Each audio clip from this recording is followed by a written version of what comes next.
ਸਾਹਿਬ JIO.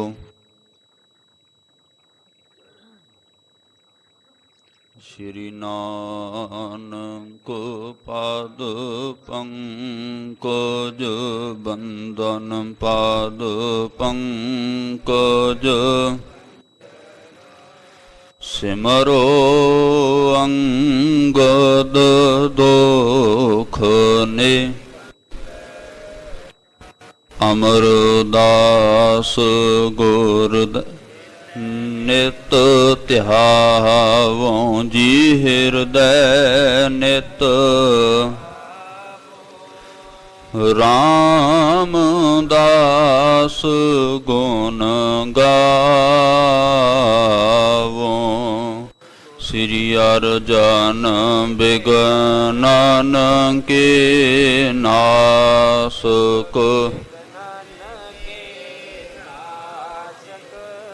ਹਰ ਗੋਬਿੰਦ ਸੁਭ ਸੁਮਤ ਪਰਕਾਸ ਸ੍ਰੀ ਹਰਿ ਰਾਇ ਨਾਮ ਓੰਕਾਰ ਜੋਰੀ ਨਾਮ ਓੰਕਾਰ ਗੁਰ ਹਰਿ ਕ੍ਰਿਸ਼ਨ ਮਨਾਏ ਤੇਗ ਬਹਾਦਰ ਪਰਮ ਕਿਰਪਾਲਾ ਜੀ ਪਰਮ ਕਿਰਪਾਲਾ ਸ੍ਰੀ ਗੁਰੂ ਗੋਬਿੰਦ ਸਿੰਘ ਬੇਸਾਲਾ ਤਰੋ ਤਰਾਮ ਪਰ ਪੁੰਨ ਪੁੰਨ ਸੀਸਾ ਜੀ ਪੁੰਨ ਪੁੰਨ ਸੀਸਾ ਬੰਦੋਂ ਬਾਰ ਬਾਰ ਜਗਦੀਸਾ ਜਿਸ ਮਹਿ ਅੰਮ੍ਰਿਤ ਗਿਆਨ ਹੈ ਮਾਨਕ ਭਗਤ ਵੈਰਾਗ ਸ੍ਰੀ ਗੁਰੂ ਗ੍ਰੰਥ ਸਾਹਿਬ ਉਦਤ ਬੰਦੋ ਕਰ ਅਨੁਰਾਗ ਏਕ ਓੰਕਾਰ ਸਤਿਗੁਰੂ ਤਿਹ ਪ੍ਰਸਾਦ ਸਚ ਹੋਏ। ਵਾਹਿਗੁਰੂ ਜੀ ਕੀ ਫਤਿਹ ਹੈ ਬਿਘਨ ਵਿਨਾਸਨ ਸੋਏ। ਵਾਹਿਗੁਰੂ ਜੀ ਕੀ ਫਤਿਹ ਹੈ ਬਿਘਨ ਵਿਨਾਸਨ।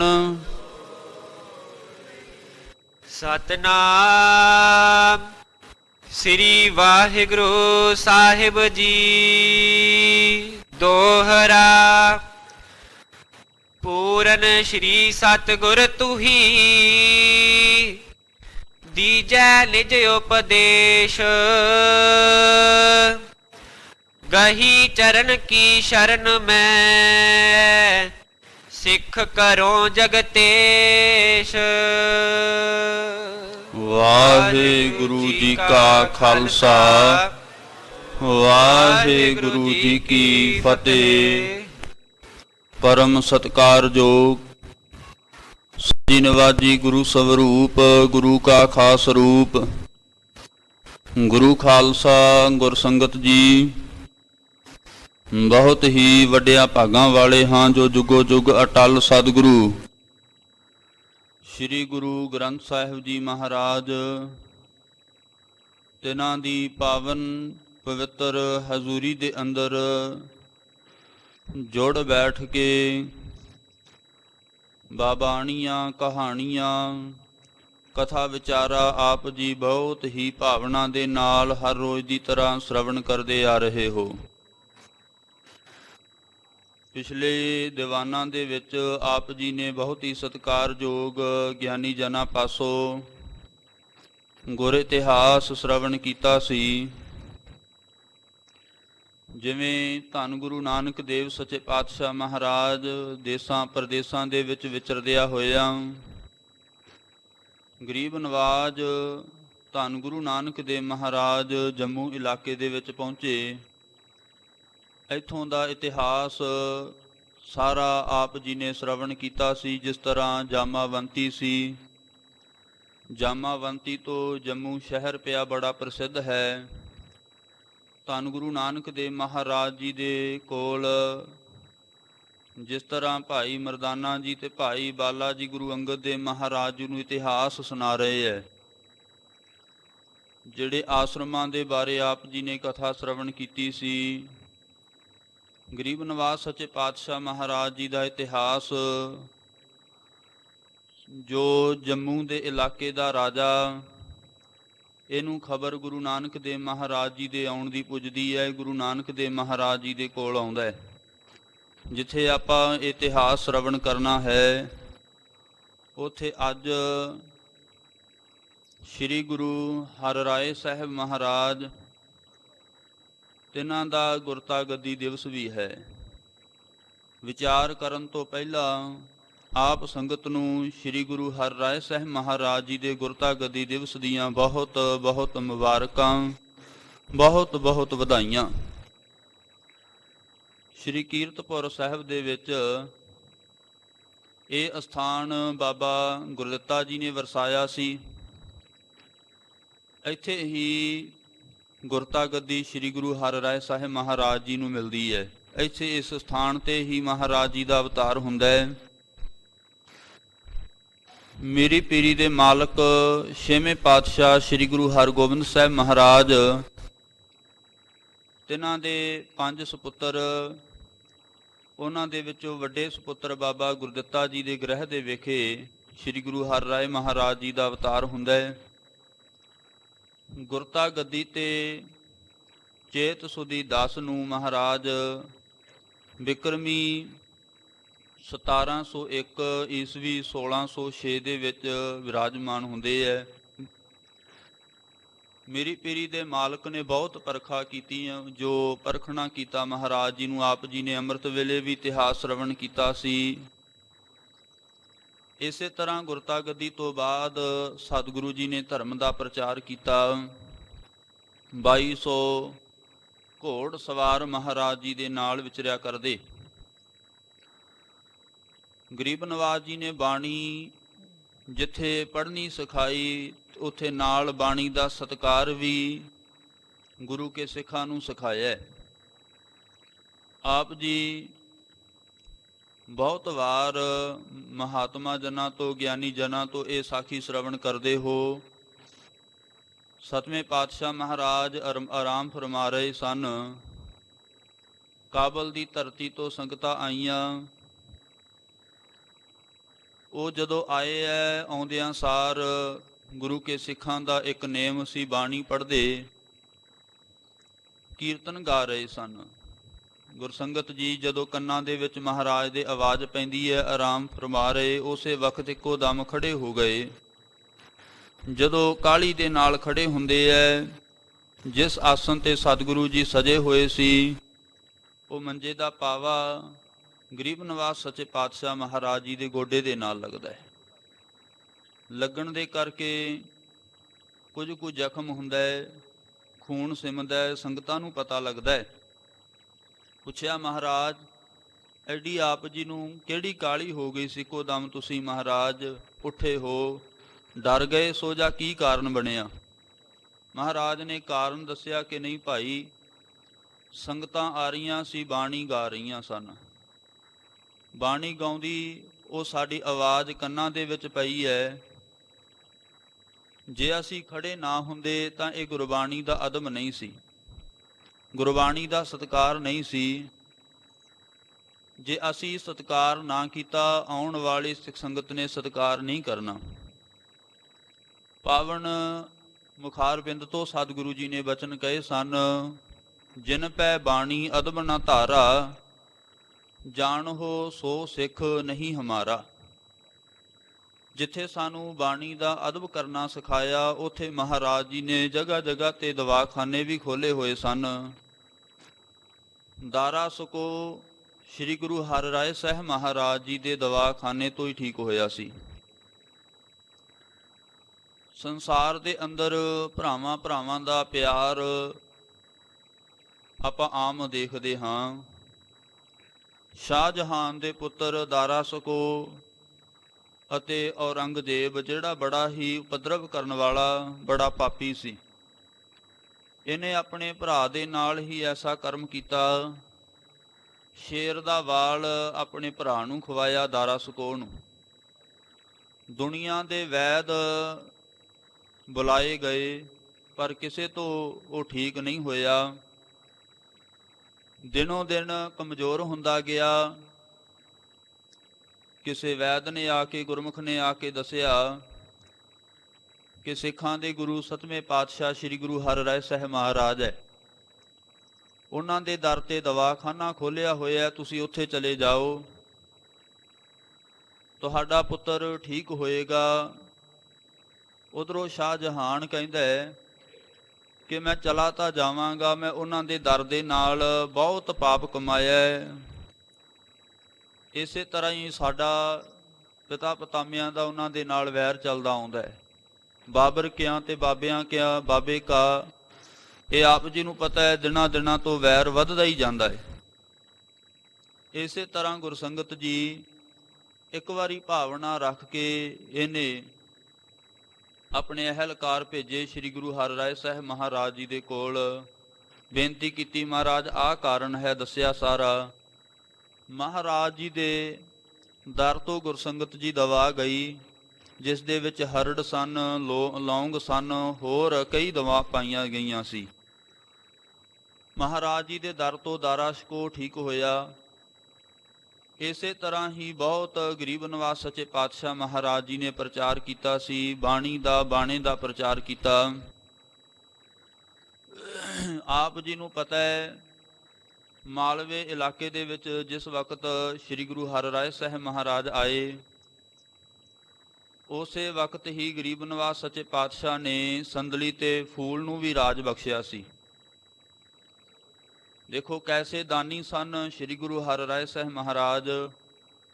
ਕਾਲੇ ਖਾਂ ਜਦੋਂ ਦਰਬਾਰ ਦੇ ਅੰਦਰ ਲੈ ਕੇ ਆਪਣੇ ਭਤੀਜਿਆਂ ਨੂੰ ਗੁਰਸੰਗਤ ਜੀ ਅੱਗੇ ਖੜਾ ਹੋਇਆ, ਮਹਾਰਾਜ ਜੀ ਨੇ ਪੁੱਛਿਆ ਕਿ ਇਹ ਕੀ ਕਰ ਰਹੇ ਆ, ਕਿਉਂਕਿ ਉਹ ਪੇਟ ਖੜਕਾ ਰਹੇ ਸਨ ਆਪਦਾ।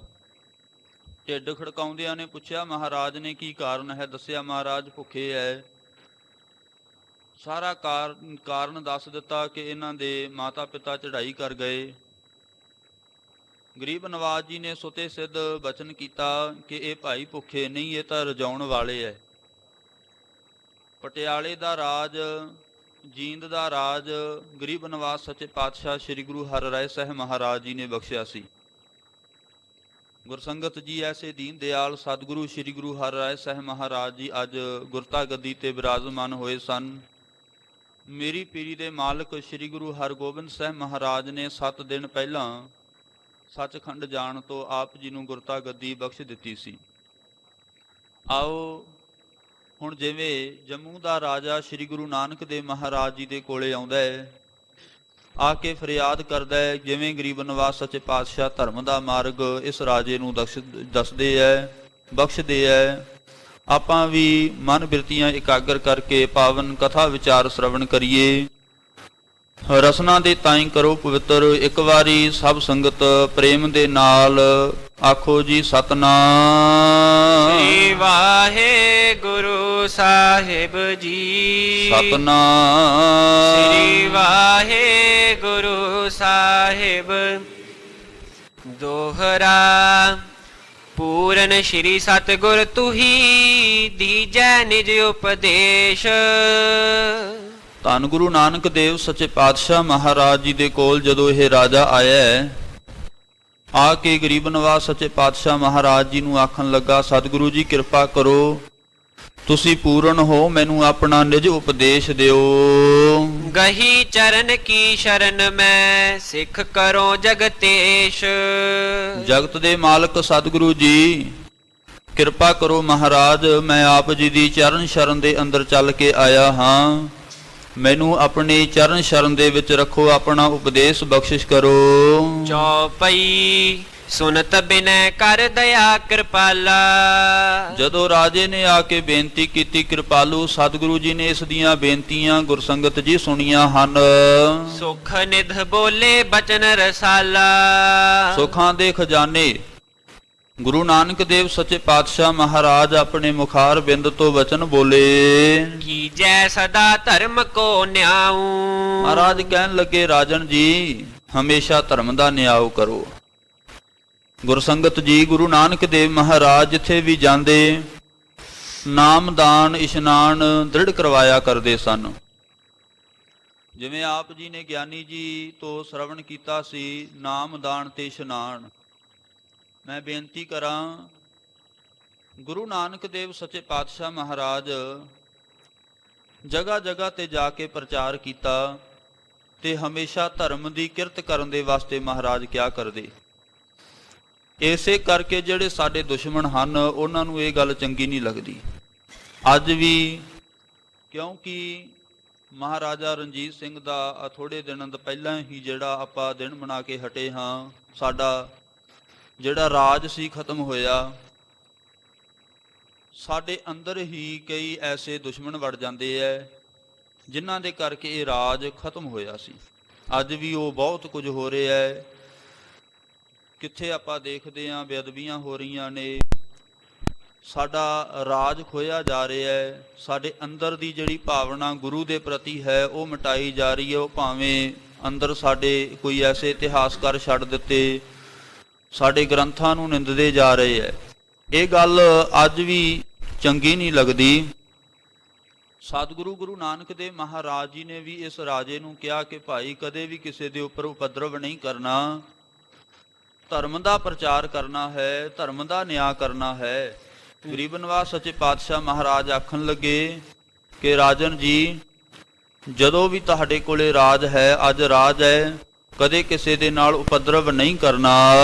ਲੋਭ ਧਾਰ ਨਹਿ ਕਰ ਕੁਨਿਆਉ। ਕਿਤੇ ਇਹ ਨਾ ਹੋਵੇ ਤੁਸੀਂ ਲੋਭ ਧਾਰ ਲਵੋ, ਲਾਲਚ ਧਾਰ ਲਵੋ। ਲਾਲਚ ਬੁਰਾ ਹੁੰਦਾ ਹੈ, ਕੁੱਤੇ ਦੇ ਵਾਂਗ ਹੁੰਦਾ ਹੈ। ਜਿਹੜਾ ਪੁਰਸ਼ ਲੋਭ ਧਾਰਦਾ, ਲਾਲਚ ਧਾਰਦਾ, ਜਿਵੇਂ ਹਲਕਾ ਕੁੱਤਾ ਕਿਸੇ ਨੂੰ ਬਖਸ਼ਦਾ ਨਹੀਂ ਨਾ, ਇਸੇ ਤਰ੍ਹਾਂ ਲੋਭੀ ਪੁਰਸ਼ ਵੀ ਭਾਈ ਕਦੇ ਕਿਸੇ ਨੂੰ ਬਖਸ਼ਦਾ ਨਹੀਂ। ਉਹ ਨਹੀਂ ਦੇਖਦਾ ਜਦੋਂ ਲੋਭ ਦੇ ਵਿੱਚ ਹੁੰਦਾ ਹੈ, ਉਹ ਆਪਣੀ ਮਾਂ, ਆਪਣਾ ਪਿਤਾ, ਭੈਣ, ਭਾਈ ਕਦੇ ਨਹੀਂ ਦੇਖਿਆ ਕਰਦਾ। ਔਰੰਗਜ਼ੇਬ ਨੇ ਲੋਭ ਧਾਰਨ ਕੀਤਾ, ਲਾਲਚ ਧਾਰਨ ਕੀਤਾ, ਆਪਣੇ ਭਰਾਤਾ ਨੂੰ ਹੀ ਦਾਰਾ ਸ਼ਿਕੋਹ ਨੂੰ ਮਾਰਨ ਦੀ ਕੋਸ਼ਿਸ਼ ਕਰ ਲਈ।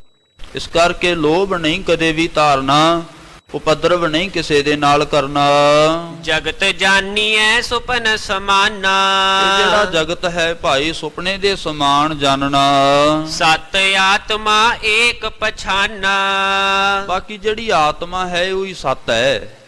ਆਤਮਾ ਸੱਤ ਹੈ, ਸੰਸਾਰ ਝੂਠ ਹੈ, ਜਗਤ ਹਮੇਸ਼ਾ ਹੀ ਝੂਠਾ ਹੈ। ਜਗਤ ਜਾਂ ਸੰਸਾਰ, ਸੰਸਾਰ ਉਹਨੂੰ ਕਹਿੰਦੇ ਆ ਜੋ ਸਰ ਕਰੀ ਜਾਂਦਾ ਹੈ, ਭਾਵ ਸਰਕਦਾ ਜਾਂਦਾ ਹੈ, ਸਮਾਂ ਉਹ ਲੰਘਦਾ ਜਾਂਦਾ ਹੈ। ਇਹ ਸੱਤ ਨਹੀਂ ਹੈ ਗੁਰਮੁਖੋ। ਸਾਡੀ ਆਤਮਾ ਹੀ ਸੱਤ ਹੈ। ਤਿੰਨ ਆਤਮਾ ਮੰਨੀਆਂ ਜਾਂਦੀਆਂ ਨੇ, ਜਿਨ੍ਹਾਂ ਦੇ ਵਿੱਚ ਗੌਣ ਆਤਮਾ ਨੂੰ ਸਾਡਾ ਹਿਸਾਬ ਕਿਤਾਬ ਦੇਣਾ ਪੈਂਦਾ ਹੈ, ਲੇਖਾ ਜੋਖਾ ਦੇਣਾ ਪੈਂਦਾ ਹੈ। ਗਰੀਬ ਨਿਵਾਸ ਸੱਚੇ ਪਾਤਸ਼ਾਹ ਮਹਾਰਾਜ ਕਹਿੰਦੇ ਇਹ ਸਰੀਰਾ ਮੇਰਿਆ ਹਰ ਤੁਮ ਮਹਿ ਜੋਤ ਰੱਖੀ। ਉਹ ਜੋਤ ਹੀ ਗੁਰਸੰਗਤ ਜੀ ਸਤ ਹੈ। ਇਹ ਆਤਮਾ ਸਤ ਜਾਣਨਾ ਕਰੋ। ਸੇਵਾ ਸੰਤਨ ਕੀ ਚਿਤ ਦੀਜੈ। ਅਤੇ ਹਮੇਸ਼ਾ ਸੰਤਾਂ ਦੀ ਸੇਵਾ ਦੇ ਵਿੱਚ ਆਪਣਾ ਚਿੱਤ ਲਾ ਦਿਓ। ਚਿੱਤ ਨੂੰ ਬਾਹਰ ਮੁਖੀ ਨਾ ਕਰੋ, ਸੰਤਾਂ ਦੀ, ਮਹਾਂਪੁਰਖਾਂ ਦੀ ਸੇਵਾ ਕਰੋ। ਜਿਵੇਂ ਭਗਤ ਕਬੀਰ ਸਾਹਿਬ ਜੀ ਨੇ ਵੀ ਇਹ ਕਿਹਾ ਹੈ, ਕਬੀਰ ਸਾਧੂ ਕੀ ਸੰਗਤ ਰਹੋ, ਜਾਓ ਕੀ ਭੂਸੀ ਖਾਓ, ਹੋਣ ਹਾਰ ਸੋ ਹੋਏ ਹੈ, ਸਾਖਤ ਸੰਗ ਨਾ ਜਾਓ। ਕੁਝ ਵੀ ਹੋ ਜਾਵੇ ਭਾਈ, ਸਾਖਤ ਦਾ ਸੰਗ ਨਾ ਕਰੋ ਤੇ ਸਾਧੂ ਦੀ ਸੰਗਤ ਨਾ ਤਿਆਗੋ। ਨਗਨ ਛੁਦਿਤ ਪਰ ਕਰੁਣਾ ਕੀਜੈ। ਮਹਾਰਾਜ ਕਹਿੰਦੇ ਰਾਜਨ ਜੀ ਕੋਈ ਨਗਨ ਹੈ, ਵਸਤਰਾਂ ਤੋਂ ਬਗੈਰ ਹੈ, ਕੋਈ ਭੁੱਖ ਹੈ, ਭਾਵ ਜਿਨੇ ਕਦੇ ਲੰਗਰ ਨਹੀਂ ਛਕਿਆ, ਕੋਈ ਭੁੱਖਾ ਹੈ, ਦੂਰ ਦਰੇਡੇ ਤੋਂ ਚੱਲ ਕੇ ਆ ਰਿਹਾ ਹੈ, ਉਸ ਦੀ ਸੇਵਾ ਕਰੋ। ਨਗਨ ਨੂੰ ਉਸ ਨੂੰ ਵਸਤਰ ਚੰਗੇ ਦਿਵਾਓ, ਭੁੱਖੇ ਨੂੰ ਭੋਜਨ ਛਕਾ ਦਿਓ। ਸਤਨਾਮ ਜਪੀਏ ਲਿਵ ਲਾਈ। ਅਤੇ ਲਿਵ ਲਾ ਕੇ ਸਤਨਾਮ ਦਾ ਜਾਪ ਕਰੋ। ਸਤਨਾਮ ਵਾਹਿਗੁਰੂ ਵਾਹਿਗੁਰੂ ਵਾਹਿਗੁਰੂ। ਜਿਹਨੂੰ ਮਹਾਰਾਜ ਨੇ ਕਿਹਾ ਵਾਹਿਗੁਰੂ ਗੁਰ ਮੰਤਰ ਹੈ, ਜਪ ਹਉਮੈ ਖੋਈ। ਲਿਵ ਲਾ ਕੇ ਲਿਵ ਜੋੜ ਕੇ ਗੁਰਮੰਤਰ ਦਾ ਜਾਪ ਕਰੋ। ਸੁਨੀਏ ਹਰ ਕੀਰਤ ਗੁਣ ਗਾਈ। ਅਤੇ ਨਾਲੇ ਤਾਂ ਹਰੀ ਦੀ ਜਿਹੜੀ ਕੀਰਤੀ ਹੈ, ਹਰੀ ਦਾ ਜਸ ਹੈ, ਕੀਰਤਨ ਰੂਪ ਦੇ ਵਿੱਚ ਗਾਓ, ਤੇ ਜਿੱਥੇ ਗਾਉਣਾ ਹੈ ਉੱਥੇ ਭਾਈ ਸੁਣਨਾ ਵੀ ਕਰੋ। ਸਤ ਸੰਗਤ ਮਿਲ ਸਮਾ ਬਿਤਾਵੋ। ਜਿਹੜਾ ਜ਼ਿਆਦਾ ਸਮਾਂ ਸਤ ਸੰਗਤ ਦੇ ਵਿੱਚ ਮਹਾਰਾਜ ਕਹਿੰਦੇ ਬਤਾਓ। ਭਗਤ ਜੀ ਕਹਿੰਦੇ ਏਕ ਘੜੀ ਆਦੀ ਘੜੀ ਆਦੀ ਹੂੰ ਤੇ ਆਦ ਭਗਤਨ ਸੇਤੀ ਗੋਸ਼ਟੇ ਜੋ ਕੀਨੇ ਸੋ ਲਾਭ। ਇਹ ਉਪਦੇਸ਼ ਜੇ ਆਪ ਕਮਾਵੋ। ਮਹਾਰਾਜ ਦੱਸ ਰਹੇ ਹੈ, ਕਹਿੰਦੇ ਰਾਜਨ ਜੀ ਜੇਕਰ ਤੁਸੀਂ ਇਹ ਉਪਦੇਸ਼ ਕਮਾ ਲਵੋ, ਸਾਡੀ ਦਿੱਤੀ ਹੋਈ ਸਿੱਖਿਆ ਨੂੰ ਧਾਰਨ ਕਰ ਲਵੋ, ਤੋਬਾ ਇਸ ਧਾਰਨ ਹੋਏ ਰਾਜਾ। ਫਿਰ ਤੁਸੀਂ 22 ਧਾਰ ਦੇ ਰਾਜੇ ਹੋ ਜਾਓਗੇ। 22 ਧਾਰ ਦੇ ਰਾਜੇ ਤੁਹਾਡੇ ਕੋਲੇ, ਸਭ ਰਾਜ ਭਾਗ ਤੁਹਾਡੇ ਕੋਲੇ ਹੋਏਗਾ। ਸਭ ਇਸ ਲੋਕ ਕਹਿ ਪੂਜਹਿ ਕਾਜਾ। ਬਾਕੀ ਇਸ ਲੋਕ ਦੇ, ਇੱਕ ਲੋਕ ਤੇ ਇੱਕ ਪਰਲੋਕ। ਗਰੀਬ ਨਵਾਜ ਮਹਾਰਾਜ ਕਹਿੰਦੇ ਲੋਕ ਦੇ ਜਿਹੜੇ ਕਾਰਜ ਹਨ, ਸੰਸਾਰੀ ਕਾਰਜ ਹੈ, ਤੁਹਾਡੇ ਸਾਰੇ ਪੂਰਨ ਹੋ ਜਾਣਗੇ। ਹੋਵੇ ਪਰਲੋਕ ਬਿਖੈ ਗਤ ਆਛੇ। ਅਤੇ ਪਰਲੋਕ ਦੇ ਅੰਦਰ ਵੀ ਤੁਹਾਡੀ ਗਤ ਅੱਛੀ ਹੋ ਜਾਏਗੀ। ਤੁਹਾਨੂੰ ਕਿਸੇ ਤਰ੍ਹਾਂ ਦੀ ਕੋਈ ਦਿੱਕਤ ਨਹੀਂ ਆਏਗੀ, ਭਾਵ ਕੋਈ ਤੰਗੀ ਨਹੀਂ ਆਏਗੀ। ਰੇ ਦਰਗਹਿ ਕਹਿ ਨਾ ਕੋਊ, ਆਓ ਬੈਠ ਆਦਰ ਸੁਭ ਦਊ, ਸਾਰੇ ਤੁਹਾਡਾ ਸਤਿਕਾਰ ਕਰਨਗੇ। ਬਖਸ਼ੇ ਅਬ ਜੋ ਕਰੇ ਅਗ ਪਾਛੇ। ਮਹਾਰਾਜ ਕਹਿੰਦੇ ਜਿਹੜੇ ਭਾਈ ਤੁਸੀਂ ਪਿੱਛੇ ਪਾਪ ਕੀਤੇ ਹੋਏ ਸਨ, ਕੋਈ ਨਹੀਂ ਬਖਸ਼ ਸਕਦਾ ਗੁਰੂ ਨਾਨਕ ਦੇਵ ਮਹਾਰਾਜ ਜੀ ਤੋਂ ਬਿਨਾਂ। ਇੱਕੋ ਹੀ ਇੱਕ ਗੁਰੂ ਨਾਨਕ ਦੇਵ ਮਹਾਰਾਜ ਹੈ ਜਿਹੜੇ ਕਿਲਵਿਖ ਪਾਪਾਂ ਨੂੰ ਬਖਸ਼ ਸਕਦੇ ਆ। ਭਾਈ ਦੁਨੀਆ ਦੇ ਕਿਸੇ ਵੀ ਤੁਸੀਂ ਕੋਨੇ ਦੇ ਵਿੱਚ ਚਲੇ ਜਾਓ, ਦੇਵੀ ਨੂੰ ਮੰਨ ਲਓ, ਕਿਸੇ ਹੋਰ ਦਾ ਪੂਜਨ ਕਰ ਲਵੋ, ਕੋਈ ਤੁਹਾਡੇ ਪਾਪਾਂ ਨੂੰ ਨਹੀਂ ਬਖਸ਼ ਸਕਦਾ, ਕਰਮਾਂ ਨੂੰ ਨਹੀਂ ਬਖਸ਼ ਸਕਦਾ। ਇਹ ਤਾਂ ਧੰਨ ਗੁਰੂ ਨਾਨਕ ਦਾ ਦਰ ਐਸਾ ਹੈ ਜਿਹੜਾ ਤੁਹਾਡੇ ਪਾਪਾਂ ਨੂੰ ਬਖਸ਼ ਸਕਦਾ ਹੈ। ਇਸੇ ਕਰਕੇ ਤਾਂ ਕਹਿੰਦੇ ਐ ਐਸਾ ਦਰ ਛੋਡੀ ਐ, ਸੋ ਦਰ ਛੋਡੀ ਐ, ਔਰ ਦੂਜਾ ਕੌਣ ਤੇ ਆਈ ਹੈ। ਕਿਹੜੇ ਦਰ ਨੂੰ ਭਾਈ ਛੱਡੀਏ? ਛੱਡਣਾ ਤਾਂ ਐਸਾ ਦਰ ਭਾਈ ਜਿਹੜਾ ਕਦੇ ਵੀ ਨਾ ਛੱਡੀਏ, ਜਿਹੜਾ ਗੁਰੂ ਨਾਨਕ ਦੇਵ ਮਹਾਰਾਜ ਸਾਡੇ ਪਾਪਾਂ ਨੂੰ ਖਤਮ ਕਰਨ ਵਾਲਾ ਹੈ। ਗੁਰੂ ਨਾਨਕ ਦਾ ਦਰਬਾਰ ਐਸਾ ਹੈ। ਇਸ ਰਾਜੇ ਦੇ ਜਿੰਨੇ ਪਾਪ ਕੀਤੇ ਮਗਰ ਕੀਤੇ ਹੋਏ ਸਨ, ਸਾਰੇ ਮਹਾਰਾਜ ਜੀ ਨੇ ਬਖਸ਼ ਦਿੱਤੇ ਹਨ। ਸੁਨ ਗੁਰ ਬਚਨ ਨਿਰਪਤ ਮਨ ਪਾਏ। ਗਰੀਬ ਨਵਾਜ ਜੀ ਦੇ ਬਚਨ ਸੁਣ ਕੇ ਨਿਰਪਤ ਦੇ ਮਨ ਨੂੰ ਭਾ ਗਏ। ਗੁਰਸੰਗਤ ਜੀ ਚੰਗੇ ਲੱਗੇ ਐ। ਜਸ ਪਾਖੇ ਤਸ ਬਹੁਰ ਕਮਾਏ। ਜਿਸ ਤਰ੍ਹਾਂ ਮਹਾਰਾਜ ਜੀ ਨੇ ਇਹਨਾਂ ਨੂੰ ਆਖਿਆ, ਰਾਜੇ ਨੂੰ ਆਖਿਆ, ਉਸ ਤਰ੍ਹਾਂ ਹੀ ਫਿਰ ਗਰੀਬ ਨਵਾਜ ਸੱਚੇ ਪਾਤਸ਼ਾਹ ਮਹਾਰਾਜ ਜੀ ਦੇ ਬਚਨਾਂ ਨੂੰ ਕਮਾਇਆ। ਬਦਿਓ ਰਾਜ ਜੇ ਤੋ ਗੁਰ ਪਾਖਾ। ਫਿਰ ਜਿਵੇਂ ਮਹਾਰਾਜ ਜੀ ਨੇ ਬਚਨ ਕੀਤਾ ਸੀ ਭਾਈ, ਉਹਨਾਂ ਹੀ ਇਹਦਾ ਰਾਜ ਭਾਗ ਵੱਧ ਗਿਆ, ਭਾਵ ਬਹੁਤ ਤਕੜਾ ਰਾਜਾ ਹੋਇਆ ਹੈ। ਕੇਤਿਕ ਦਿਵਸ ਸ੍ਰੀ ਗੁਰੂ ਤੇ ਰਾਖਾ। ਕੁਝ ਕੁ ਦਿਨ ਧੰਨ ਗੁਰੂ ਨਾਨਕ ਦੇਵ ਸੱਚੇ ਪਾਤਸ਼ਾਹ ਮਹਾਰਾਜ ਜੀ ਨੂੰ ਆਪਣੇ ਕੋਲ ਹੀ ਰੱਖਿਆ। ਧਰਮ ਦ੍ਰਿੜਾਏ ਦੀਨ ਉਪਦੇਸ਼ਾ। ਧਰਮ ਦ੍ਰਿੜ ਕਰਾ ਦਿੱਤਾ, ਪੱਕਾ ਕਰਾ ਦਿੱਤਾ। ਧਰਮ ਦ੍ਰਿੜ ਕਰਾ ਦੇਣਾ ਗੁਰਸੰਗਤ ਜੀ, ਫੇਰ ਹੀ ਸਾਡੇ ਅੰਦਰ ਨਾਮ ਦਾ ਵਾਸਾ ਹੋ ਸਕਦਾ, ਜੇ ਦ੍ਰਿੜ ਹੋਵੇ, ਧਰਮ ਪੱਕਾ ਹੋਵੇ। ਕਿਉਂਕਿ ਧਰਮ ਹੀ ਜ਼ਿਆਦਾ ਮੂਲ ਹੈ। ਧਰਮ ਤਾਂ ਵੱਧਦਾ ਜੇ ਦਇਆ ਹੋਊਗੀ। ਗਰੀਬ ਨਵਾਜ ਸੱਚੇ ਪਾਤਸ਼ਾਹ ਮਹਾਰਾਜ ਜੀ ਨੇ ਸਾਨੂੰ ਕਿਹਾ ਹੈ ਕਿ ਦਇਆ ਵੀ ਅੰਦਰ ਹੋਣੀ ਚਾਹੀਦੀ ਹੈ, ਸਤ ਸੰਤੋਖ ਅੰਦਰ ਹੋਣਾ ਚਾਹੀਦਾ ਹੈ। ਗੁਰੂ ਸਤ ਸੰਤੋਖ ਬਖਸ਼ ਦਿੰਦਾ ਹੈ, ਕੱਚਾ ਗੁਰੂ ਇਹ ਨਹੀਂ ਬਖਸ਼ ਸਕਦਾ। ਪੂਰਨ ਗੁਰੂ ਹੀ ਤੁਹਾਨੂੰ ਸਾਨੂੰ ਇਹ ਦਾਤਾਂ ਬਖਸ਼ ਸਕਦਾ ਹੈ। ਮਹਾਰਾਜ ਜੀ ਨੇ ਧਰਮ ਦ੍ਰਿੜ ਕਰਵਾਇਆ। ਵਿਦਾ ਹੋਏ ਗਮਨੇ ਜਗਤੇਸ਼ਾ। ਜਗਤ ਦੇ ਮਾਲਕ ਗੁਰਸੰਗਤ ਜੀ ਇਸ ਜਗ੍ਹਾ ਤੋਂ ਵਿਦਾ ਹੋਏ ਹਨ। ਏਕ ਗ੍ਰਾਮ ਬਨਜਾਰਨ ਕੇਰਾ।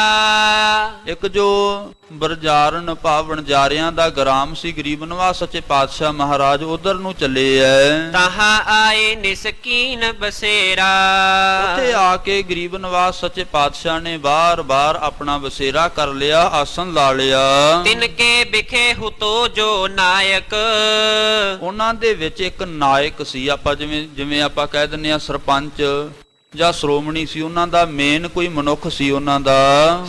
ਸੁਤ ਜਨਮਿਓ ਤੇ ਘਰ ਸੁਖਦਾਇਕ।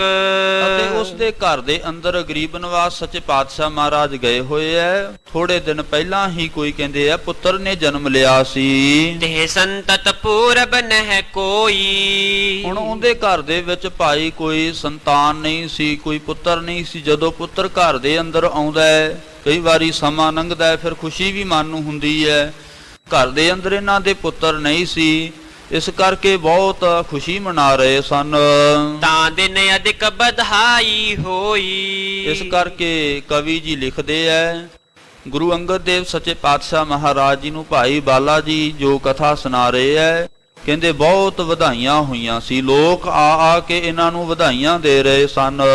ਆਨ ਮੁਬਾਰਕ ਮਾਨਵ ਦੇਵ ਹੈ। ਅਤੇ ਮਾਨਵ ਮਨੁੱਖ ਆ ਕੇ ਵਧਾਈਆਂ ਦਿੰਦੇ ਆ। ਉੱਥੇ ਕਹਿੰਦੇ ਆ ਤੇਰੀ ਆਰਬਲਾ ਲੰਬੀ ਹੋਵੇ, ਬਹੁਤ ਅਸੀਸਾਂ ਦਿੰਦੇ ਹਨ। ਔਰ ਪ੍ਰਸੰਨਤਾ ਸਭ ਕੀ ਲੇਵ ਹੈ। ਇਤੇ ਰਾਜੇ ਨੇ ਗੁਰਸੰਗਤ ਜੀ ਹਿਰਦੇ ਅੰਦਰ ਸਾਰਿਆਂ ਦੀ ਬੜੀ ਪ੍ਰਸੰਨਤਾ ਲੈਣਾ ਕੀਤੀ, ਸਾਰਿਆਂ ਨੂੰ ਖੁਸ਼ ਕਰਕੇ ਤੋਰਿਆ। ਮਿਲ ਕਰ ਦੇ ਤੇ ਅਸੀਸ ਬਿਸਾਲਾ। ਮਿਲ ਕਰਕੇ ਬਹੁਤ ਅਸੀਸਾਂ ਦਿੰਦੇ ਆ, ਤੇਰੀ ਆਰਬਲਾ ਚੰਗੀ ਹੋਵੇ, ਤੂੰ ਮਾਤਾ ਪਿਤਾ ਦਾ ਲਾਇਕ ਬਣੇ, ਇਸ ਤਰ੍ਹਾਂ ਦੀਆਂ ਬੱਚੇ ਨੂੰ ਅਸੀਸਾਂ ਬਖਸ਼ਿਸ਼ ਕਰਦੇ ਆ, ਦਿੰਦੇ ਹਨ। ਡਾਰਤ ਅਲਤਾ ਬਹੁਰ ਗੁਲਾਲਾ। ਜਿਵੇਂ ਹੋਲੀ ਦੇ ਦਿਨਾਂ ਦੇ ਵਿੱਚ ਰੰਗ ਸੁੱਟਿਆ ਜਾਂਦਾ ਹੈ, ਇਸੇ ਤਰ੍ਹਾਂ ਲਾਲ ਰੰਗ ਜੋ ਆਟਾ ਹੁੰਦਾ ਹੈ ਗੁਰਸੰਗਤ ਜੀ, ਉਹ ਇੱਕ ਦੂਜੇ ਉੱਪਰ ਇਹ ਸਿੱਟਦੇ ਹਨ। ਤੇ ਉਪਬਨ ਮੈਂ ਸ਼੍ਰੀ ਗੁਰ ਆਏ। ਬਾਰ-ਬਾਰ ਉਪਬਨ ਜੰਗਲ ਦੇ ਵਿੱਚ ਗਰੀਬ ਨਵਾਜ ਗੁਰੂ ਨਾਨਕ ਦੇਵ ਮਹਾਰਾਜ ਜੀ ਵੀ ਆਏ ਐ। ਬੈਠੇ ਜਹ ਬਹੁ ਪੰਤ ਬਧਾਏ। ਉੱਥੇ ਆ ਕੇ ਸਤਿਗੁਰੂ ਮਹਾਰਾਜ ਬੈਠੇ ਐ, ਜਿੱਥੇ ਬਹੁਤ ਵਧਾਈਆਂ ਦੇ ਰਹੇ ਐ। ਆ ਕੇ ਉਸ ਰਾਜਨ ਨੂੰ ਵਧਾਈਆਂ ਦੇ ਰਹੇ ਹਨ। ਕਰਤ ਬਿਲਾਸ ਸੰਝ ਪੀ ਅਤੇ ਆਪਸ ਵਿੱਚ ਬਿਲਾਸ ਕਰਦੇ, ਗੱਲਾਂ ਬਾਤਾਂ ਕਰਦੇ ਕਰਦੇ ਜਦੋਂ ਸੰਝ ਦਾ ਸਮਾਂ ਹੋ ਗਿਆ, ਭਾਵ ਸ਼ਾਮਾਂ ਦਾ ਸਮਾਂ ਹੋ ਗਿਆ, ਆਪਣੇ ਘਰੋਂ ਘਰੀ ਗਮਣੇ ਭਾਵ ਚਲੇ ਗਏ। ਪ੍ਰਾਪਤ ਹੋਤ ਭਏ ਨਿਜ ਭਵਨੇ। ਸਾਰੇ ਇਕੱਠ ਗੁਰਸੰਗਤ ਜੀ ਆਪੋ ਘਰੋਂ ਘਰੀ ਜਾਣ ਲੱਗੇ ਹਨ। ਨਹਿ ਸੁਧ ਸ਼੍ਰੀ ਨਾਨਕ ਕੀ ਲੀਨੀ। ਚਲੇ ਤਾਂ ਗਏ ਐ, ਕਹਿੰਦੇ ਗੁਰੂ ਨਾਨਕ ਦੇਵ ਮਹਾਰਾਜ ਜੀ ਵੀ ਉੱਥੇ ਸਨ, ਪਰ ਕਿਸੇ ਨੇ ਵੀ ਗਰੀਬ ਨਵਾਜ ਦੀ ਸੁੱਧ ਨਹੀਂ ਲਈ, ਕੋਈ ਖਬਰਸਾਰ ਨਹੀਂ ਲਈ। ਕੋਈ ਆਪਣੇ ਬਾਹਰੋਂ ਕੋਈ ਨਗਰ ਦੇ ਵਿੱਚੋਂ ਆਵੇ, ਆਪਾਂ ਖਬਰਸਾਰ ਕਈ ਵਾਰੀ ਪੁੱਛ ਹੀ ਲੈਨੇ ਆ, ਪਰ ਇਹ ਐਸੇ ਜਿਹੜੇ ਹੰਕਾਰ ਦੇ ਨਾਲ ਭਰੇ ਹੋਏ ਸਨ, ਜਿਨ੍ਹਾਂ ਨੇ ਗੁਰੂ ਨਾਨਕ ਦੇਵ ਮਹਾਰਾਜ ਦੀ ਕੋਈ ਖਬਰਸਾਰ ਨਹੀਂ ਲੈਣਾ ਕੀਤੀ। ਮਿਲ ਕਰ ਕਿਸੇ ਨ ਬੰਧਨ ਕੀਨੀ। ਕਿਸੇ ਨੇ ਵੀ ਮਿਲ ਕੇ ਗੁਰੂ ਨਾਨਕ ਦੇਵ ਮਹਾਰਾਜ ਜੀ ਨੂੰ ਨਮਸਕਾਰ ਨਹੀਂ ਕੀਤੀ। ਹਰ ਖਪਰੇ ਗਰਬਤ ਸੋ ਗਵਨੇ। ਹੁਣ ਗੁਰੂ ਅੰਗਦ ਦੇਵ ਮਹਾਰਾਜ ਜੀ ਨੂੰ ਭਾਈ ਬਾਲਾ ਜੀ ਕਹਿੰਦੇ, ਮਹਾਰਾਜ ਉਹ ਤਾਂ ਖੁਸ਼ ਵੀ ਹੁੰਦੇ ਸਨ। ਖੁਸ਼ ਵੀ ਕਿਵੇਂ? ਹੰਕਾਰ ਦੇ ਨਾਲ ਭਰੇ ਹੋਏ, ਬਹੁਤ ਉੱਚੀ ਉੱਚੀ ਹੱਸ ਰਹੇ। ਨਹਿ ਸਨਮਾਨੈ ਲਖ ਗੁਣ ਭਵਨੇ। ਅਤੇ ਗੁਣਾਂ ਦੇ ਭਵਨੰ ਭਾਵ ਘਰ, ਗੁਣਾਂ ਦੇ ਖਜ਼ਾਨੇ ਗੁਰੂ ਨੂੰ ਜਾਣ ਕੇ ਇਹ ਨਹੀਂ ਜਾਣਿਆ ਕਿ ਮਹਾਰਾਜ ਗੁਣਾਂ ਦੇ ਖਜ਼ਾਨੇ ਆ, ਉਹਨਾਂ ਦਾ ਸਤਿਕਾਰ ਨਹੀਂ ਕੀਤਾ। ਕਿਤਕ ਕਾਲ ਪੀਛੇ ਮਰਦਾਨੇ। ਕੁਝ ਕੁ ਕਾਲ ਪਿੱਛੇ ਬਾਅਦ ਦੇ ਵਿੱਚ ਭਾਈ ਮਰਦਾਨਾ ਜੀ ਨੇ ਸ਼੍ਰੀ ਗੁਰ ਸੋ ਅਸ ਬਚਨ ਬਖਾਨੇ। ਗੁਰੂ ਨਾਨਕ ਦੇਵ ਸੱਚੇ ਪਾਤਸ਼ਾਹ ਮਹਾਰਾਜ ਜੀ ਦੇ ਤਾਈਂ ਇਸ ਤਰ੍ਹਾਂ ਬਚਨ ਆਖੇ। ਖੁਸ਼ੀ ਭਰੇ ਗਰਬਤ ਮਨ ਮੂੜੇ। ਅਤੇ ਮਹਾਰਾਜ ਇਹ ਜਿਹੜੇ ਲੋਕ ਐ ਰਾਜਸਥਾਨੀਏ, ਮਹਾਰਾਜ ਤਾਂ ਖੁਸ਼ੀ ਦੇ ਨਾਲ ਭਰੇ ਹੋਏ ਐ, ਮੂੜ ਐ, ਬੇਸਮਝ ਐ, ਮੂਰਖ ਹਨ। ਸੁਤ ਜਨਮੇ ਬਹੁ ਮੋਹ ਅਰੂੜੇ। ਮਹਾਰਾਜ ਇਹਨਾਂ ਦੇ ਘਰ ਦੇ ਅੰਦਰ ਪੁੱਤਰ ਨੇ ਜਨਮ ਲਿਆ ਹੈ, ਮੋਹ ਦੇ ਵਿੱਚ ਅਰੂਢੇ ਹੋਏ ਐ, ਮੋਹ ਦੇ ਵਿੱਚ ਫਸੇ ਹੋਏ ਐ। ਤੁਮਰੋ ਕਛ ਸਨਮਾਨ ਨ ਕੀਨਾ। ਮੋਹ ਦੇ ਵਿੱਚ ਫਸਿਆ ਹੋਇਆ ਨੇ, ਮਹਾਰਾਜ ਤੁਹਾਡਾ ਸਨਮਾਨ ਹੀ ਨਹੀਂ ਕੀਤਾ। ਕੋਈ ਸਾਧੂ ਆਇਆ, ਕੋਈ ਸੰਤ ਆਇਆ, ਇਹ ਜਾਣ ਕੇ ਕੋਈ ਸਤਿਕਾਰ ਨਹੀਂ ਕੀਤਾ। ਭੇਟ ਨ ਦੀਨ ਅਤੀਤ ਨਾ ਚੀਨਾ। ਮਹਾਰਾਜ ਆਪ ਜੀ ਨੂੰ ਸੰਤ ਨਹੀਂ ਜਾਣਿਆ, ਮਹਾਪੁਰਖ ਨਹੀਂ ਜਾਣਿਆ, ਜਿਸ ਕਰਕੇ ਆਪ ਜੀ ਗਰੀਬ ਨਿਵਾਸ ਸੱਚੇ ਪਾਤਸ਼ਾਹ ਆਪ ਜੀ ਨੂੰ ਸੰਤ ਜਾਣ ਕੇ ਕੋਈ ਸਤਿਕਾਰ ਨਹੀਂ ਕੀਤਾ। ਕਰ ਹੈ ਪਰਸਪਰ ਅਧਿਕ ਵਧਾਈ। ਅਤੇ ਆਪਸ ਵਿੱਚ ਮਿਲ ਮਿਲ ਕੇ ਬਹੁਤ ਵਧਾਈਆਂ ਕਰ ਰਹੇ ਐ, ਇੱਕ ਦੂਜੇ ਨੂੰ ਵਧਾਈਆਂ ਦੇ ਰਹੇ ਐ। ਇਹ ਮਤ ਮੰਦ ਰਹੇ ਗਰਬਾਈ। ਇਹ ਤਾਂ ਮਹਾਰਾਜ ਮਤ ਮੰਦ ਨੇ, ਮਾੜੀ ਮਤ ਵਾਲੇ ਐ, ਖੋਟੀ ਮਤ ਵਾਲੇ ਐ, ਜਿਸ ਕਰਕੇ ਹੰਕਾਰ ਕਰ ਰਹੇ ਹਨ। ਗੁਰੂ ਕਹੈ ਇਹ ਬਾਲ ਜੋ ਜਾਇਓ। ਸੋ ਤੇ ਸਿੱਧ ਗਰੀਬ ਨਿਵਾਸ ਸੱਚੇ ਪਾਤਸ਼ਾਹ ਬੈਠੇ ਹੋਏ ਐ। ਸਾਧੂ ਬੋਲੇ ਸਹਿਜ ਸੁਭਾਏ, ਸਾਧੂ ਕਾ ਬੋਲਿਆ ਬਿਰਥਾ ਨਾ ਜਾਏ। ਗੁਰੂ ਨਾਨਕ ਦੇਵ ਸੱਚੇ ਪਾਤਸ਼ਾਹ ਮਹਾਰਾਜ ਜੀ ਬੈਠੇ ਹੋਏ, ਭਾਈ ਮਰਦਾਨਾ ਜੀ ਨੇ ਬਚਨ ਵਿਲਾਸ ਕੀਤੇ। ਮਹਾਰਾਜ ਆਖਣ ਲੱਗੇ ਕਿ ਭਾਈ ਇਹਨਾਂ ਦੇ ਘਰ ਦੇ ਅੰਦਰ ਜਿਸ ਬੱਚੇ ਨੇ ਜਨਮ ਲਿਆ ਹੈ, ਸੋ ਆਪਣੋ ਰਿਣ ਲੈਣੇ ਆਇਓ। ਮਰਦਾਨੇ ਓਏ ਐਵੇਂ ਨਹੀਂ ਆਇਆ, ਉਹ ਤਾਂ ਆਪਣਾ ਰਿਣ ਲੈਣ ਵਾਸਤੇ ਆਇਆ ਹੈ, ਉਹ ਤਾਂ ਆਪਣਾ ਕਰਜ਼ਾ ਲੈਣ ਵਾਸਤੇ ਆਇਆ ਹੈ ਇਹਨਾਂ ਦੇ ਕੋਲੋਂ। ਪੂਰਬ ਜਨਮ ਜਿਤੋ ਇਸ ਪਾਹੀ, ਅਤੇ ਬਾਕੀ ਜਿਹੜਾ ਇਹਦਾ ਪੂਰਬਲਾ ਜਨਮ ਸੀ, ਸੋਲੇ ਭੋਰ ਹੋਤ ਮਰ ਜਾਹੀ। ਅਤੇ ਉਹਦੇ ਇਹ ਜਨਮ ਦੇ ਵਿੱਚ ਇਹਨਾਂ ਦਾ ਕੋਈ ਲੈਣਾ ਦੇਣਾ ਸੀ, ਲੇਖਾ ਜੋਖਾ ਸੀ, ਹਿਸਾਬ ਕਿਤਾਬ ਖੜਾ ਸੀ। ਆਪਣਾ ਰਿਣ ਲੈ ਕੇ, ਆਪਣਾ ਕਰਜ਼ਾ ਲੈ ਕੇ, ਆ ਦੇਖਿਓ ਤੂੰ ਰਾਤੇ ਰਾਤ ਬਾਅਦ ਅੰਮ੍ਰਿਤ ਵੇਲੇ ਹੋਣ ਦੀ ਢੇਰ ਹੈ, ਨੇ ਚੜਾਈ ਕਰ ਜਾਣਾ ਹੈ। ਇਸ ਕੋ ਦਹਿ ਹੈ ਸੰਕਟ ਭਾਰਾ, ਜਿਹੜਾ ਪਰਿਵਾਰ ਹੈ ਇਹਨਾਂ ਨੂੰ ਇਹ ਬੜਾ ਭਾਰੀ ਸੰਕਟ ਦੇਗਾ, ਬੜਾ ਦੁੱਖ ਦੇਗਾ। ਰੁਦਨ ਕਰੈ ਕਹਿ ਬਾਲ ਹਮਾਰਾ, ਅਤੇ ਆਪਸ ਵਿੱਚ ਰੋ ਰੋ ਕੇ ਆਖਣਗੇ, ਹੇ ਰੁਦਨ ਕਰੈ ਕਹਿ ਬਾਲ ਹਮਾਰਾ, ਕਿ ਸਾਡਾ ਬਾਲ ਚੜਾਈ ਕਰ ਗਿਆ, ਸਾਡਾ ਬੱਚਾ ਚੜਾਈ ਕਰ ਗਿਆ। ਮੋਹ ਫਾਸ ਮੈਂ ਫਸ ਕਰ ਆਪਾ, ਕਿਉਂਕਿ ਇਹ ਮੋਹ ਦੇ ਫਾਂਸੇ ਦੇ ਵਿੱਚ ਫਸੇ ਹੋਏ ਆ, ਆਪ ਹੀ ਫਸੇ ਹੋਏ ਹਨ। ਮਿਲ ਕਰ ਕਰ ਹੈ ਬਿਲਾਪ ਕਲਾਪਾ, ਅਤੇ ਆਪ ਮਿਲ ਕਰਕੇ ਬਹੁਤ ਜ਼ਿਆਦਾ ਵਿਰਲਾਪ ਕਰਨਗੇ, ਕਲਪਨਾ ਕਰਨਗੇ, ਆਪਸ ਦੇ ਵਿੱਚ ਰੋਣਗੇ, ਸਿਆਪੇ ਕਰਨਗੇ, ਪਿੱਟਣਗੇ। ਇਸ ਬਿਦ ਕਹਿ ਕਰ ਕਹਿ ਅਨੁਰਾਗਾ, ਇਸ ਤਰ੍ਹਾਂ ਮਹਾਰਾਜ ਜੀ ਨੇ ਬਚਨ ਕਹਿ ਕੇ ਬੜਾ ਪ੍ਰੇਮ ਦੇ ਵਿੱਚ ਸਤਿਗੁਰੂ ਜੀ ਆਏ ਹਨ। ਉਚਰਿਓ ਸ਼ਬਦ ਗਾਏ ਮੁਖ ਰਾਗਾ, ਅਤੇ ਆਪਣੇ ਮੁਖਾਰ ਬਿੰਦ ਤੋਂ ਮਹਾਰਾਜ ਜੀ ਨੇ ਗੁਰਸੰਗਤ ਜੀ ਸ਼ਬਦ ਉਚਾਰਨ ਕੀਤਾ। ਮਰਦਾਨੇ ਤਬ ਆਇਸ ਪਾਈ, ਭਾਈ ਮਰਦਾਨਾ ਜੀ ਜਦੋਂ ਵੀ ਕੋਈ ਕਾਰਜ ਹੁੰਦਾ, ਕਿਸੇ ਨੂੰ ਤਾਰਨਾ ਹੁੰਦਾ, ਕੋਈ ਬਹਾਨਾ ਹੀ ਮਹਾਰਾਜ ਐਸਾ ਬਣਾਉਂਦੇ ਸਨ। ਭਾਈ ਮਰਦਾਨੇ ਨੂੰ ਜਾਂ ਤਾਂ ਗੁਰਸੰਗਤ ਜੀ ਭੁੱਖ ਲਵਾ ਦਿੰਦੇ, ਜਾਂ ਪਿਆਸ ਲਵਾ ਦਿੰਦੇ। ਮਹਾਰਾਜ ਗਰੀਬ ਨਵਾਜ ਆਪ ਹੀ ਕੋਈ ਭਾਣਾ ਵਰਤਾਉਂਦੇ। ਹੁਣ ਕਵੀ ਜੀ ਵੀ ਲਿਖਦੇ ਆ, ਗੁਰੂ ਨਾਨਕ ਦੇਵ ਮਹਾਰਾਜ ਜੀ ਨੇ ਜਗਤ ਦੇ ਅੰਦਰ ਵਿਚਰਦਿਆਂ ਹੋਇਆਂ ਐਸੇ ਪੁਰਸ਼ਾਂ ਦਾ ਉਧਾਰ ਕੀਤਾ। ਕਾਬਲ ਕੰਧਾਰ ਦੇ ਵਿੱਚ ਮਹਾਰਾਜ ਗਏ, ਉੱਥੇ ਜਾ ਕੇ ਜਿਵੇਂ ਗੁਰਸੰਗਤ ਜੀ ਗਰੀਬ ਨਵਾਜ ਸੱਚੇ ਪਾਤਸ਼ਾਹ ਮਹਾਰਾਜ ਜੀ ਨੇ ਅਨੇਕਾਂ ਪਾਪੀਆਂ ਨੂੰ ਤਾਰਿਆ, ਕੋਡੇ ਰਾਖਸ਼ ਵਰਗੇ ਤਾਰ ਦਿੱਤੇ।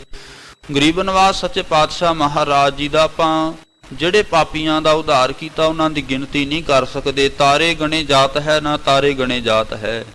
ਆਕਾਸ਼ ਦੇ ਅੰਦਰ ਤਾਰੇ, ਉਹਨਾਂ ਦੀ ਕੋਈ ਗਿਣਤੀ ਕਰ ਸਕਦਾ ਹੈ, ਪਰ ਜਿਹੜੇ ਗੁਰੂ ਨਾਨਕ ਦੇਵ ਮਹਾਰਾਜ ਜੀ ਨੇ ਅਨੇਕਾਂ ਪਾਪੀਆਂ ਦਾ ਉਧਾਰ ਕਰ ਦਿੱਤਾ, ਉਹਨਾਂ ਦੀ ਕੋਈ ਗਿਣਤੀ ਨਹੀਂ ਕਰ ਸਕਦਾ।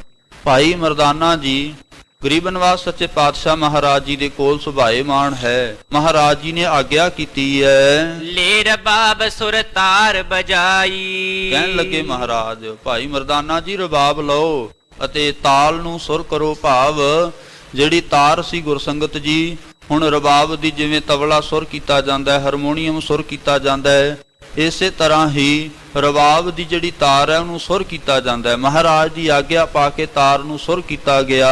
ਸ੍ਰੀ ਮੁਖ ਵਾਕ ਸ੍ਰੀ ਰਾਗ ਪਹਿਰੇ ਮਹੱਲਾ ਪਹਿਲਾ, ਘਰ ਪਹਿਲਾ।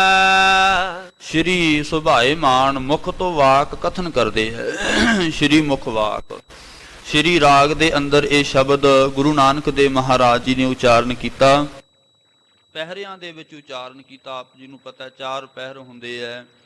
4 ਪਹਿਰ 3 ਘੰਟਿਆਂ ਦਾ ਇੱਕ ਪਹਿਰ ਮੰਨਿਆ ਜਾਂਦਾ ਹੈ, ਤੇ ਜੇ 8 ਪਹਿਰ ਹੋਣ ਤੇ ਦਿਨ ਤੇ ਰਾਤ ਦਾ ਸਮਾਂ ਬਣ ਜਾਂਦਾ ਹੈ। 4 ਪਹਿਰ ਹੋਣ ਦਿਨ ਦਾ ਜਾਂ ਰਾਤ ਦਾ ਸਮਾਂ ਬਣਦਾ ਹੈ।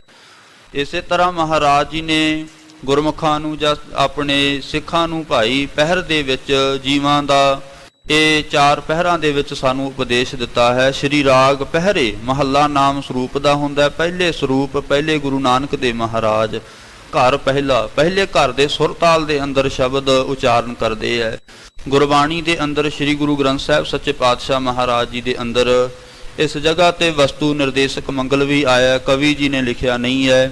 ਇੱਕ ਓੰਕਾਰ ਸਤਿਗੁਰ ਪ੍ਰਸਾਦ, ਇੱਕ ਜੋ ਅਦੁੱਤੀ ਸਰੂਪ ਹੈ, ਓੰਗ ਸਰਬ ਦਾ ਪ੍ਰਕਾਸ਼ਕ ਹੈ, ਸਤ ਨਾਸ ਤੋਂ ਰਹਿਤ ਹੈ, ਗੁਰ ਚੇਤਨ ਸਰੂਪ ਹੈ। ਗੁਰਾਂ ਦੀ ਪ੍ਰਸਾਦ ਕਿਰਪਾ ਦੇ ਦੁਆਰਾ ਐਸੇ ਦੀਨ ਦਿਆਲ ਦੀ ਪ੍ਰਾਪਤੀ ਹੁੰਦੀ ਹੈ। ਪਹਿਲੇ ਪਹਿਰੇ ਰਹਿਣ ਕੈ ਬਣ ਜਾਰਿਆ ਮਿੱਤਰਾ, ਹੁਕਮ ਪਿਆ ਗਰਭਾਸ। ਵਣਜਾਰਿਆ ਮਿੱਤਰਾ, ਜੀਵ ਰੂਪ ਵਣਜਾਰਿਆ ਮਿੱਤਰਾ, ਇਹ ਉਮਰ ਰੂਪੀ ਪਹਿਲੀ ਰਾਤ ਦੇ ਵਿੱਚ ਰਹਿਣ ਦੇ ਵਿੱਚ ਉਮਰ ਦੇ ਵਿੱਚ ਸਤਿਗੁਰੂ ਜੀ ਕਥਨ ਕਰਦੇ ਐ ਕਿ ਹੁਕਮ ਭਇਆ ਗੁਰਵਾਸ। ਹੁਕਮ ਹੋਇਆ ਪਰਮੇਸ਼ਰ ਦਾ, ਤਾਂ ਕਰਕੇ ਹੁਕਮ ਦੇ ਕਰਕੇ ਤੂੰ ਮਾਤਾ ਦੇ ਗਰਭਾਸ ਗਰਭ ਦੇ ਵਿੱਚ ਆ ਕੇ ਪ੍ਰਵੇਸ਼ ਹੋਇਆ। ਉਰਦ ਤਪ ਅੰਤਰ ਕਰੇ ਵਣਜਾਰਿਆ ਮਿੱਤਰਾ ਖਸਮ ਸੇਤੀ ਅਰਦਾਸ। ਇਹ ਜੀਵ ਰੂਪ ਵਣਜਾਰਿਆ ਮਿੱਤਰਾ, ਜਦੋਂ ਤੂੰ ਮਾਤਾ ਦੇ ਗਰਭ ਦੇ ਵਿੱਚ ਪ੍ਰਵੇਸ਼ ਹੋਇਆ ਉਦੋਂ ਉਰਦ ਤਪ ਪੁੱਠਾ ਲਮਕਿਆ ਹੋਇਆ ਪਰਮੇਸ਼ਰ ਦਾ ਬੜਾ ਭਾਰੀ ਤੂੰ ਤਪ ਕਰਦਾ ਸੀ। ਤਪ ਕਰਦਾ ਕਰਦਾ ਅੰਤਰ ਕਰੈ ਵਣਜਾਰਿਆ ਮਿੱਤਰਾ ਖਸਮ ਸੇਤੀ ਅਰਦਾਸ। ਖਸਮ ਦੇ ਅੱਗੇ ਪਰਮੇਸ਼ਰ ਦੇ ਅੱਗੇ ਤੂੰ ਅਰਦਾਸ ਬੇਨਤੀਆਂ ਕਰਦਾ ਸੀ। ਖਸਮ ਸੇਤੀ ਅਰਦਾਸ ਵਖਾਣੈ ਉਰਦ ਧਿਆਨ ਲਿਵ ਲਾਗਾ। ਖਸਮ ਦੇ ਸੇਤੀ ਤਾਈ ਤੂੰ ਅਰਦਾਸ ਕਰਦਾ ਸੀ, ਪਰਮੇਸ਼ਰ ਮੈਨੂੰ ਐਸੀ ਭਿਆਨਕ ਜਗ੍ਹਾ ਤੋਂ ਕੱਢ ਲੈ। ਮਹਾਰਾਜ ਮੇਰਾ ਬੜਾ ਬੁਰਾ ਹਾਲ ਹੈ। ਇਸ ਤਰ੍ਹਾਂ ਦੀਆਂ ਅਰਦਾਸਾਂ ਬੇਨਤੀਆਂ ਤੂੰ ਕਰਦਾ ਸੀ। ਖਸਮ ਸੇਤੀ ਅਰਦਾਸ ਵਖਾਣੈ ਉਰਦ ਧਿਆਨ ਲਿਵ ਲਾਗਾ। ਦੇਖ, ਜਦੋਂ ਤੂੰ ਪੁੱਠਾ ਲਮਕਿਆ ਹੋਇਆ ਸੀ ਉਦੋਂ ਵੀ ਤੇਰਾ ਧਿਆਨ ਪਰਮੇਸ਼ਰ ਦੇ ਵਿੱਚ ਲੱਗਿਆ ਹੋਇਆ ਸੀ।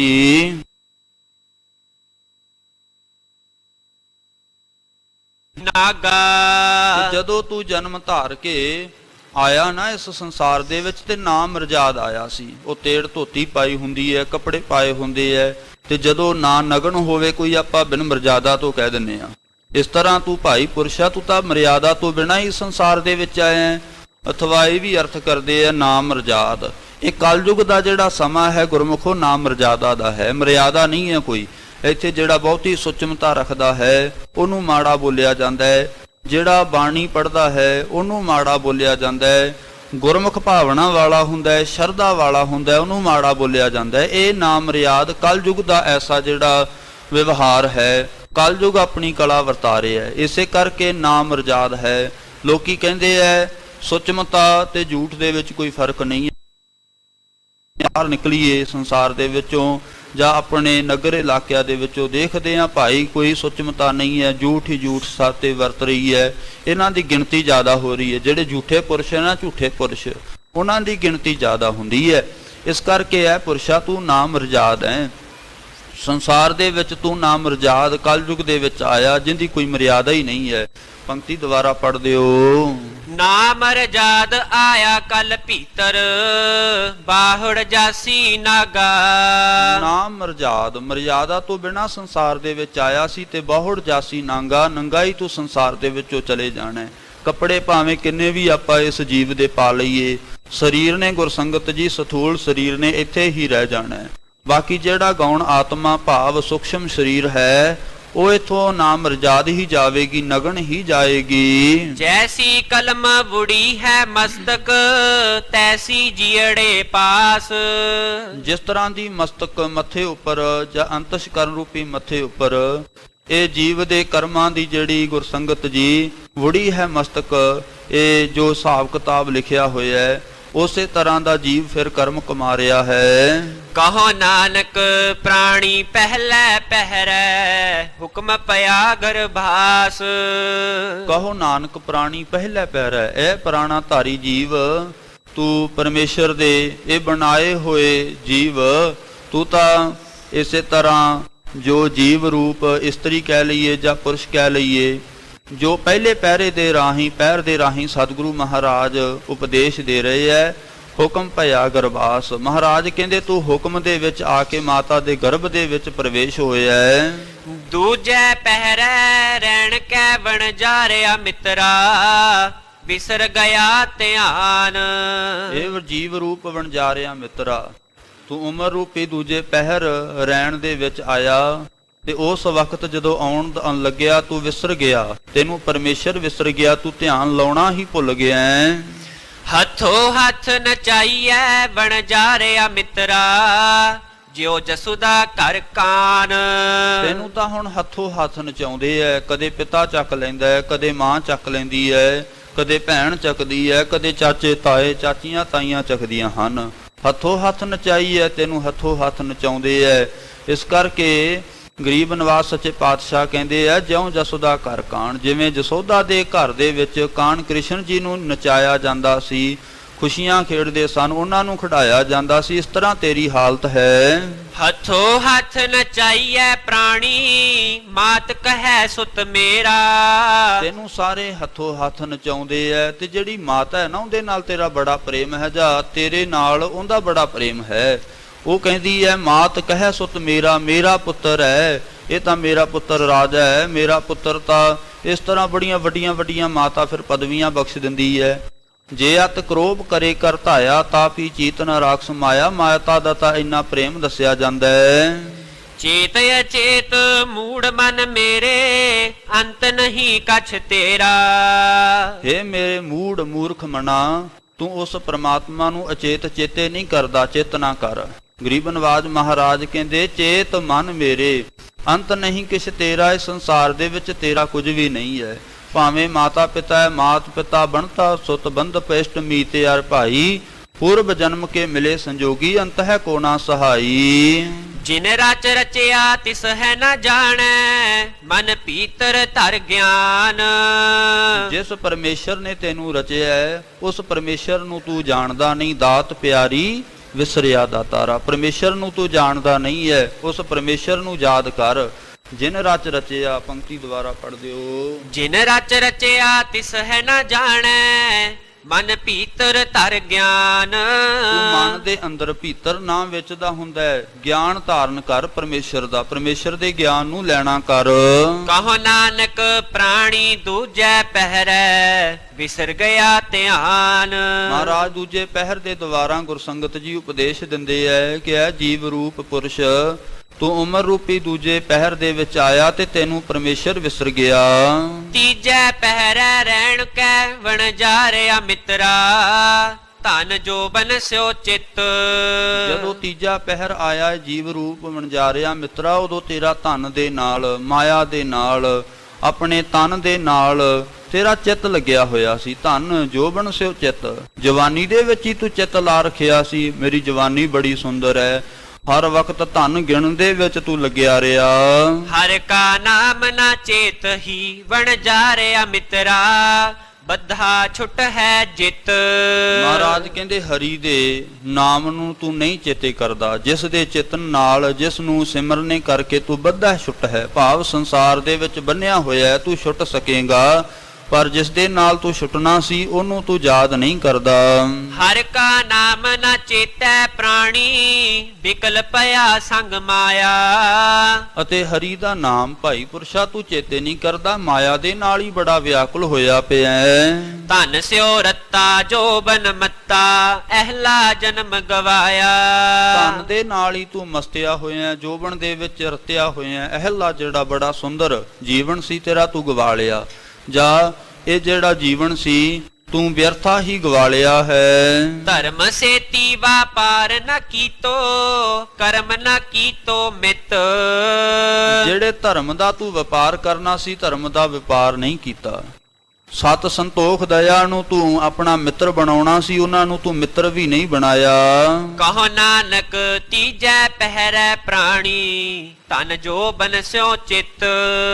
ਚੰਗੇ ਕਰਮ ਕਰਨੇ ਸੀ, ਉਹਨਾਂ ਨੂੰ ਤੂੰ ਮਿੱਤਰ ਨਹੀਂ ਬਣਾਇਆ।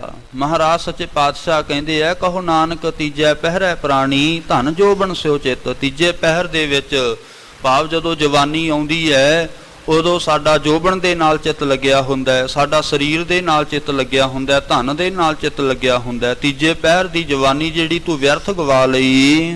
ਚੌਥੈ ਪਹਿਰੈ ਰਹਿਣ ਕੈ ਵਣਜਾਰਿਆ ਮਿੱਤਰਾ, ਲਾਵੀ ਆਇਆ ਖੇਤ। ਹੁਣ ਚੌਥੇ ਪਹਿਰ ਦੇ ਵਿੱਚ ਸਤਿਗੁਰੂ ਜੀ ਦੱਸਦੇ ਆ, ਜਦੋਂ ਬੁਢੇਪਾ ਹੁੰਦਾ ਹੈ ਕਿ ਇਹ ਜੀਵ ਰੂਪ ਪੁਰਸ਼ ਤੂੰ ਚੌਥੇ ਪਹਿਰ ਦੀ ਜਿਹੜੀ ਰਾਤਰੀ ਦੇ ਵਿੱਚ ਸਮਾਂ ਆਇਆ, ਜਦੋਂ ਤੇਰਾ ਭਾਵ ਕਿ ਜਦੋਂ ਜੋਬਨ ਜਵਾਨੀ ਚਲੀ ਗਈ, ਬੁਢੇਪਾ ਆ ਗਿਆ, ਉਦੋਂ ਬੁਢੇਪੇ ਦੇ ਵਿੱਚ ਕੀ ਹੋਇਆ? ਗਰੀਬ ਨਿਵਾਸ ਸੱਚੇ ਪਾਤਸ਼ਾਹ ਮਹਾਰਾਜ ਕਹਿੰਦੇ ਲਾਵੀ ਲੁਣਿਆ ਖੇਤ।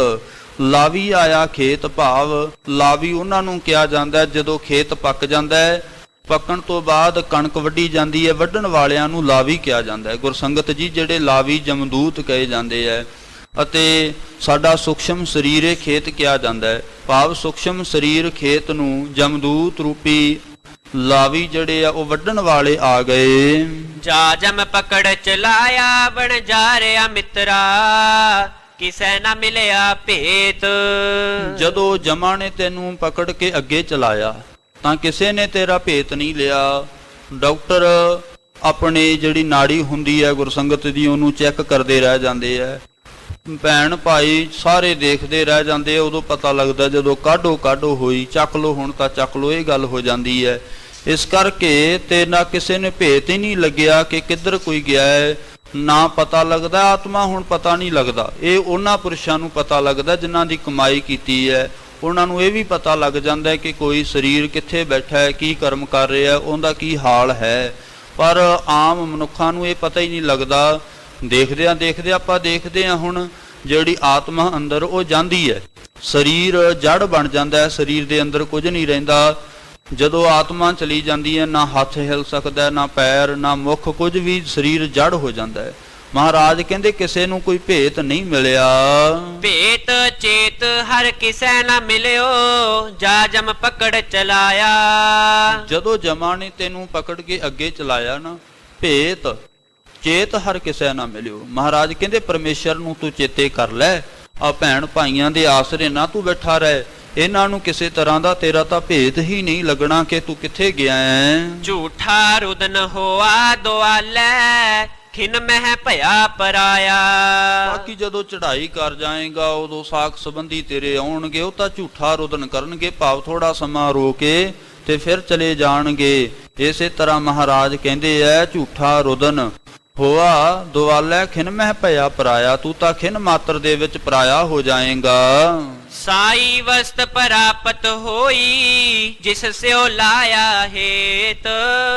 ਤੇ ਬਾਕੀ ਜਿਨ੍ਹਾਂ ਦੇ ਨਾਲ ਤੂੰ ਚਿੱਤ ਲਾਇਆ ਹੋਇਆ, ਧਨ ਦੇ ਨਾਲ, ਮਾਇਆ ਦੇ ਨਾਲ, ਆ ਕੋਠੀ ਮੇਰੀ ਹੈ, ਕਾਰ ਮੇਰੀ ਹੈ, ਗੱਡੀ ਮੇਰੀ ਹੈ, ਆ ਸਭ ਕੁਝ ਜਾਇਦਾਦ ਮੇਰੀ ਹੈ। ਮਹਾਰਾਜ ਕਹਿੰਦੇ ਮਾਤਾ ਪਿਤਾ ਦੇ ਨਾਲ ਤੂੰ ਆਪਣਾ ਚਿੱਤ ਲਾਇਆ ਹੋਇਆ ਤਾਂ ਖਿਨ ਮਾਤਰ ਦੇ ਵਿੱਚ ਪਰਾਇਆ ਸਭ ਕੁਝ ਹੋ ਜਾਂਦਾ ਹੈ।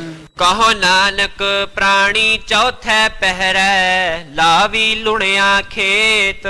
ਮਹਾਰਾਜ ਕਹਿੰਦੇ ਆ ਪੁਰਾਣਾ ਧਾਰੀ ਜੀਵ ਚੌਥੇ ਪਹਿਰ ਦੇ ਵਿੱਚ ਤੂੰ ਤੇਰੇ ਅੰਦਰ ਬੁਢੇਪਾ ਹੋਏਗਾ, ਜਿਸ ਕਰਕੇ ਲਾਵੀ ਲੁਣਿਆ ਖੇਤ, ਲਾਵੀ ਆ ਜਾਣਗੇ। ਲਾਵੀ ਭਾਵ ਕਣਕ ਨੂੰ ਵੱਢਣ ਵਾਲੇ ਹੁੰਦੇ ਆ, ਪੱਕੀ ਫਸਲ ਨੂੰ ਵੱਢਣ ਵਾਲੇ ਹੁੰਦੇ ਆ। ਸਾਡੀ ਸਰੀਰ ਰੂਪੀ ਜਿਹੜੀ ਗੁਰਸੰਗਤ ਜੀ ਫਸਲ ਹੈ ਇਹ ਪੱਕ ਜਾਂਦੀ ਹੈ, ਬੁਢੇਪਾ ਆ ਜਾਂਦਾ ਹੈ, ਜਮਦੂਤ ਆ ਜਾਂਦੇ ਆ ਇਸ ਨੂੰ ਲੈਣ ਦੇ ਵਾਸਤੇ।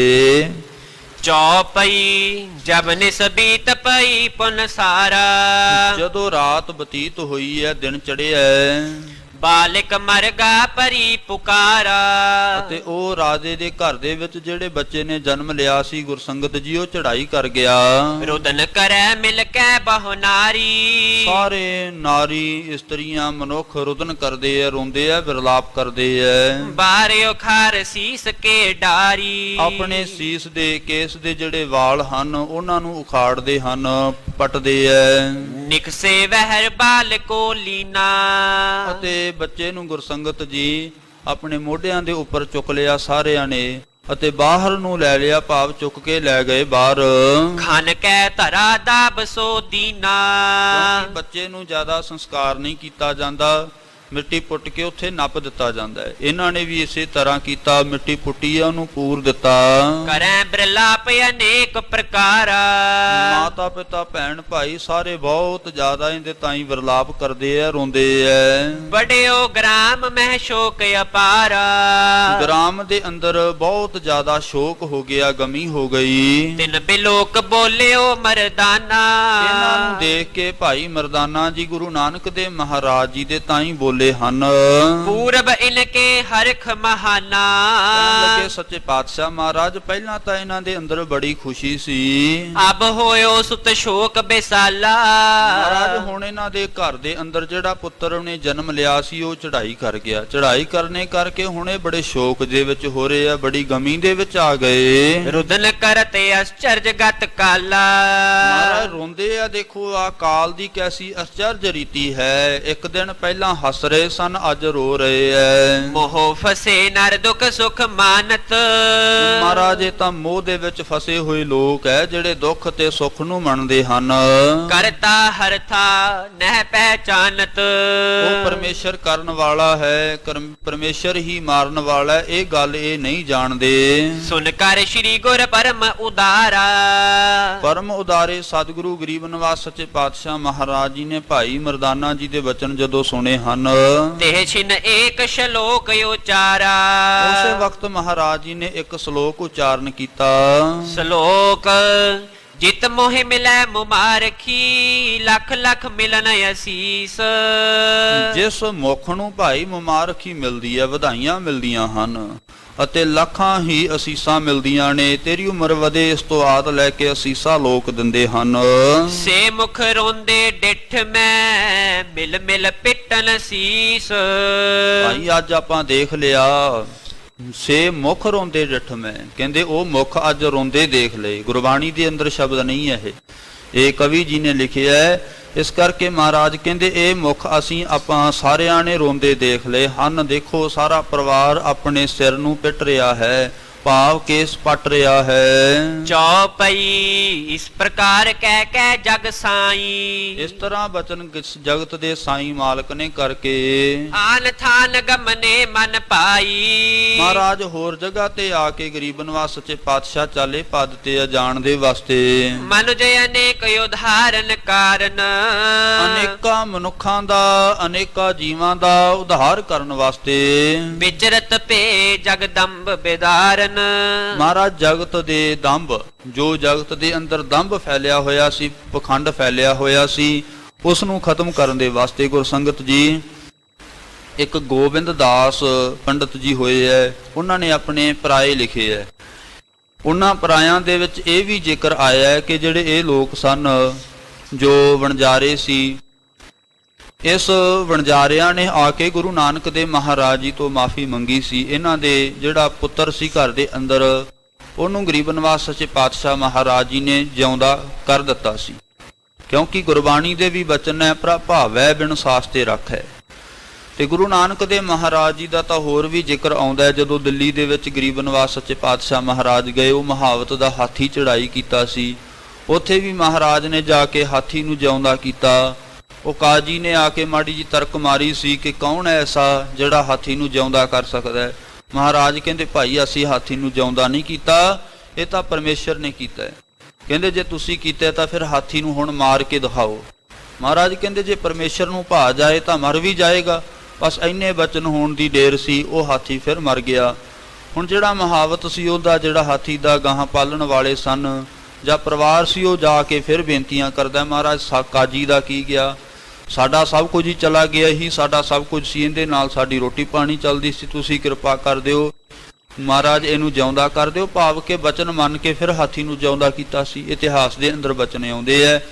ਗੋਬਿੰਦ ਦਾਸ ਦੇ ਪਰਾਏ ਦੇ ਵਿੱਚ ਇਹ ਬਚਨ ਆਏ ਸਨ ਕਿ ਇਹ ਬੱਚੇ ਨੂੰ, ਲੜਕੇ ਨੂੰ ਜਿਉਂਦਾ ਕਰ ਦਿੱਤਾ ਸੀ ਗੁਰੂ ਨਾਨਕ ਦੇਵ ਮਹਾਰਾਜ ਜੀ ਨੇ। ਦੋਹਰਾ ਚਰਨ ਕਮਲ ਸਤ ਗੁਰੂ ਕੇ, ਸੁਖ ਕੋ ਸਦਨ ਪਛਾਨ। ਕਥਾ ਸ਼ਰਵਣ ਕਰਨ ਵਾਲਿਆਂ ਦੇ ਜਗਿਆਸੂਆਂ ਨੂੰ ਭਾਈ ਇਹ ਕਵੀ ਰਾਜ ਉਪਦੇਸ਼ ਦੇ ਰਹੇ ਹੈ ਕਿ ਆ ਜਗਿਆਸੂ ਜਨੋ, ਕਥਾ ਸ਼ਰਵਣ ਵਾਲਿਓ ਗੁਰਮੁਖੋ, ਜਿਹੜੇ ਸਤਿਗੁਰੂ ਜੀ ਦੇ ਚਰਨ ਕਮਲ ਹਨ। ਚਰਨ ਕਮਲ, ਹੁਣ ਗੁਰਬਾਣੀ ਦੇ ਵਿੱਚੋਂ ਆਪਾਂ ਪਤਾ ਕਰੀਏ ਮਹਾਰਾਜ ਦੇ ਚਰਨ ਕਿਹੜੇ ਆ। ਮਹਾਰਾਜ ਕਹਿੰਦੇ ਚਿੱਤ ਚਰਨ ਨਾਮ, ਨਾਮ ਰੂਪੀ ਭਾਈ ਚਰਨ ਹਨ। ਗਰੀਬ ਨਿਵਾਸ ਸੱਚੇ ਪਾਤਸ਼ਾਹ ਮਹਾਰਾਜ ਚਰਨ ਕਮਲ ਸਤਿਗੁਰੂ ਕੇ, ਸਤਿਗੁਰੂ ਦੇ ਜਿਹੜੇ ਚਰਨ ਕਮਲ ਹੈ ਭਾਈ ਸੁੱਖਾਂ ਦੇ ਸਦਨ ਹਨ ਘਰ, ਇਹਨਾਂ ਨੂੰ ਪਛਾਨਣਾ ਕਰੋ। ਬਸ ਹੈ ਸਦਾ ਮਨ ਸਥਿਰ ਹੋਵੇ, ਲਹ ਹੈ ਪਰਮ ਕਲਿਆਣ। ਜਿਨ੍ਹਾਂ ਦੇ ਹਿਰਦੇ ਅੰਦਰ ਇਹ ਚਰਨ ਵਸ ਜਾਂਦੇ ਐ, ਮਨ ਸਥਿਰ ਹੋਵੇ, ਉਹਨਾਂ ਦਾ ਜਿਹੜਾ ਮਨ ਸਥਿਰ ਹੋ ਜਾਂਦਾ ਹੈ। ਨਹੀਂ ਮਨ ਖੁਟਹਰ ਤੇਰਾ ਨਹੀਂ ਵਿਸਾਸਾ, ਤੂੰ ਮਹਾ ਉਦਮਾਦਾ। ਮਨ ਦਾ ਕੋਈ ਵਿਸ਼ਵਾਸ ਨਹੀਂ ਹੈ, ਪਰ ਜਦੋਂ ਸਤਿਗੁਰੂ ਦੇ ਚਰਨ ਹਿਰਦੇ ਅੰਦਰ ਵਸ ਜਾਂਦੇ ਐ, ਉਦੋਂ ਮਨ ਨੂੰ ਟਿਕਾ ਭਾਈ ਆ ਜਾਂਦਾ ਹੈ। ਸ੍ਰੀ ਬਾਲਾ ਸੰਧੂਰ ਵਾਚ ਚੌਪਈ, ਸ੍ਰੀ ਅੰਗਦ ਸੁਨੀਏ ਗੁਣ ਭਵਨੰ। ਗਰੀਬ ਨਿਵਾਸ ਸੱਚੇ ਪਾਤਸ਼ਾਹ ਮਹਾਰਾਜ ਜੀ ਕਹਿੰਦੇ ਜਿਨ੍ਹਾਂ ਦੇ ਅੰਦਰ ਵਸ ਜਾਂਦੇ ਆ ਜਾਂ ਚਰਨ ਵਸ ਜਾਂਦੇ ਆ, ਉਹਨਾਂ ਨੂੰ ਪਰਮ ਕਲਿਆਣਤਾ ਵੀ ਮਿਲ ਜਾਂਦੀ ਹੈ। ਭਾਈ ਬਾਲਾ ਸੰਧੂਰ ਵਾਚ, ਭਾਈ ਬਾਲਾ ਜੀ ਸੰਧੂ ਗੋਤ ਦੇ ਉਵਾਚ ਕਥਨ ਕਰਦੇ ਐ।